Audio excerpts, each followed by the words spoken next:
Hola siniestros, bienvenidos un día más a mi canal. Hoy os traigo La Musara, que es un pueblo sobre el que pesan un montón de leyendas y mitos, y por eso esta vez no vais a escuchar el audio, solo vais a escuchar mi voz contándoos las leyendas que hay y enseñándoos los diferentes rincones de este pueblo fantasma, que como os digo hay un montón de leyendas sobre él, pero la verdad es que fue un pueblo fantasma normal. Pero digamos que a partir de una de las historias reales que pasaron y a los que se aderezó con un poquito de mito, pues se ha convertido en algo así como un pueblo que ocurren sucesos paranormales y que se dice incluso que hay una piedra que te transporta a otra dimensión.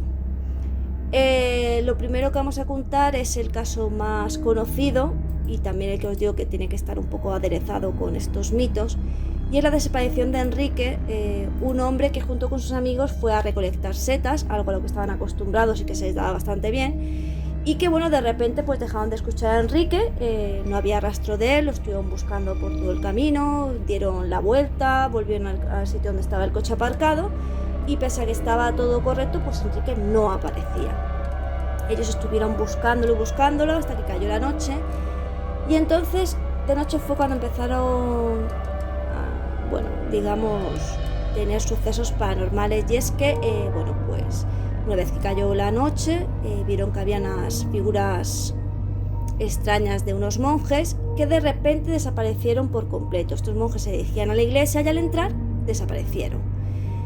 La verdad es que todo esto se contó a las autoridades, que no les sirvió de poco, que no sirvió de, ya os digo, de nada. Y bueno, todavía se desconoce a día de hoy qué pasó con Enrique. Simplemente se sabe, pues eso, que desapareció, este tipo de fantasmas, unos monjes, que a partir de la medianoche se empezó a escuchar los cascos de unos caballos, como se dirigían a la iglesia, y al final, pues, no se supo nada.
Luego está una piedra que se supone que es la puerta a otra dimensión.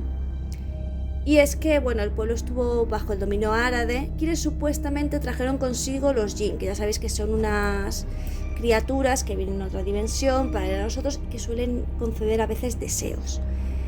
Se establece que la Musara se traduce en castellano como lugar destinado a marchas. De ahí vienen las teorías. Y corre la leyenda urbana de que una de las puertas a dicha dimensión es una piedra junto al risco de Les Airaes. Atravesar solo requiere pisarla. Esta capa alternativa de la existencia es poblada por los jinn, unos entes incorpóreos de fuego con libre albedrío que la creó antes incluso que a los hombres. La palabra jinn se traduce como genio. Entre los poderes de estas criaturas fantásticas está la capacidad de influir espiritual y mentalmente en los humanos. La leyenda de la Musara señala que el pueblo que encontramos más allá del portal es la Villa del Seis. No falta quienes dicen que esto fue lo que le pasó a Enrique, que pisó la piedra y fue transportado pues, a otra dimensión donde ya nunca más se supo de él. El pueblo la verdad es que no te deja indiferente, tiene pues, un magnetismo unido al origen sagrado del nombre y sumado a la característica niebla, pues dispara las teorías. Así las desapariciones y los sucesos paranormales pues también es algo pues, que te llama la atención a dirigirte hacia él.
inquina que Cerdós despertaba en las fuerzas liberales.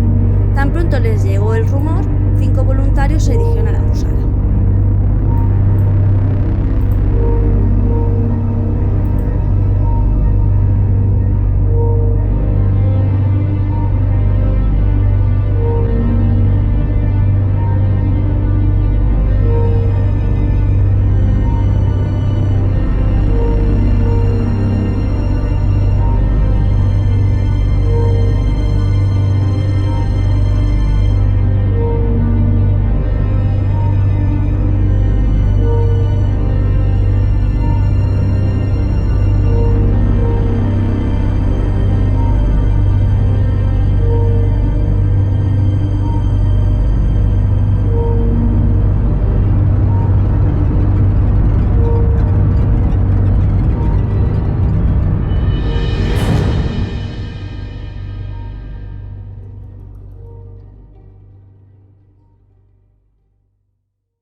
La cuestión es que ellos pensaban que seguía vivo y cuando dieron cuenta que estaba, muerto, pues se sintieron un poco defraudados, pero no querían irse con las manos vacías. Así que, después de obligar a los vecinos a colaborar, desenterraron diferentes féretros, entre ellos el de un niño.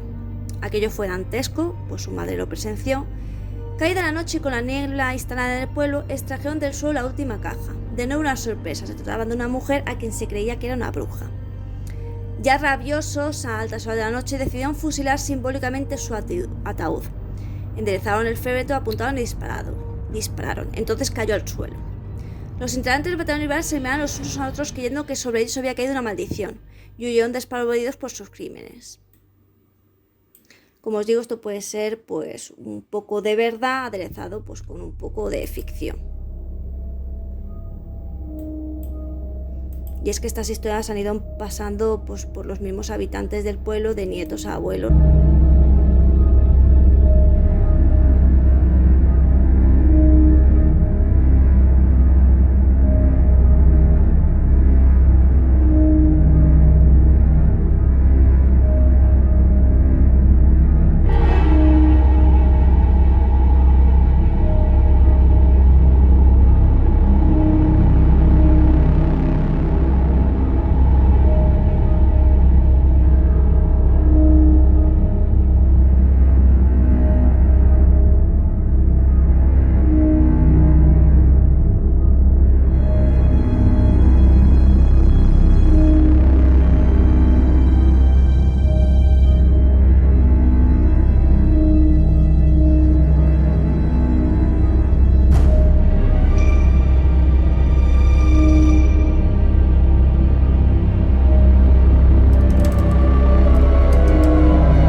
Otra leyenda es el suicidio de un monaguillo. En 1954 quedaban 3 familias en la Musara.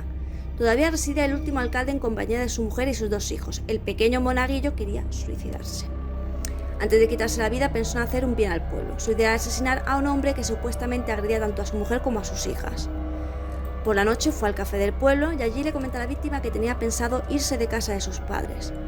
Antes le comentó que había escondido dinero en un lugar. Le prometió que sea todo suyo si no regresaba en 4 años. Tanto el monaguillo como el hombre caminaron por la carretera de la Febrón y entonces el niño sacó un puñal. Había pensado encontrarle la yugular, pero la cometida falló y lo desarmó. En ese momento la víctima fue a denunciar lo ocurrido. El niño había fracasado.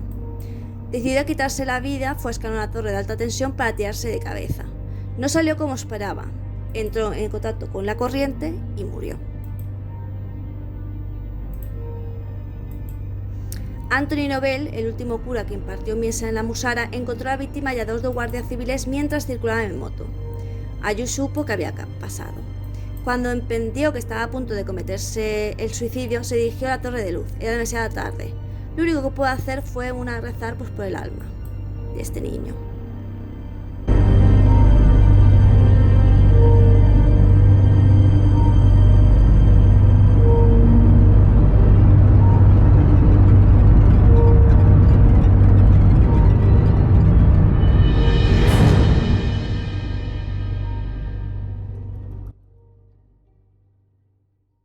Otra leyenda es la aparición divina. Ya había pasado la Navidad y el invierno ganaba fuerza. A pesar del frío, la hija mayor de Acarnost no se alimentó y salió a pasear tal y como tenía costumbre. La chica iba confiada cuando se sobresaltó. La primera pista de lo que estaba a punto de pasar se le dio el rebaño. Percibía que algo había perturbado su tranquilidad.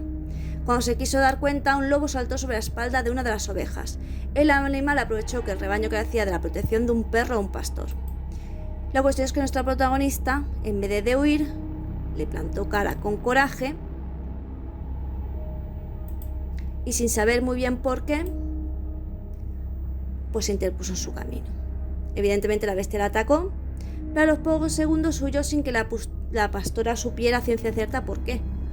Y sabía, pues ella estaba rezando en el suelo diciendo, bueno, este es mi final. ¿Pero qué había pasado? Pues pensaba que el lobo estaba preparándose para su cometida final, pero no fue así, pues emprendió la huida cuando detectó la presencia de un anciano que salió al paso. La joven temía que el lobo contratara, así que se curó su herida con la solución que había entregado al hombre e intentó hablar con él sin éxito y volvió al pueblo. Nadie sabía quién era aquel anciano. Lo más normal hubiese sido que el hombre la acompañara hasta su casa o que le hubiera preguntado dónde vivía, pero el hombre siguió su camino. Ni tan siquiera los vecinos de Vilaplana, La Ferró o La Viol recordaban el paso de este señor con tales características. Al final llegaron a la conclusión de que era nuestro Señor encarnado en la figura de un anciano. Y estas son todas las leyendas de la Musara que yo he podido encontrar. El pueblo la verdad que está muy bonito, viene todo señalizado y bueno, creo que la mayoría de las leyendas se pueden desmentir porque son cosas que van pasando de familia en familia, pero aparte sobre todo la más sencilla de desmentir es la de la roca, que sencillamente con pisarla te das cuenta de que no pasa absolutamente nada. Pero bueno, espero que os haya gustado, que lo hayáis disfrutado y recordad que nos vemos próximamente todos los días, ya sea en vídeo, directo o short. Recuerda que puedes apoyar al canal dándole me gusta, comparte y suscribiéndote. También haciéndote miembro del canal a partir de 0,99 y disfrutar de contenido exclusivo o dar un súper gracias, como te digo, para que yo pueda seguir creando contenido. Hola, siniestro.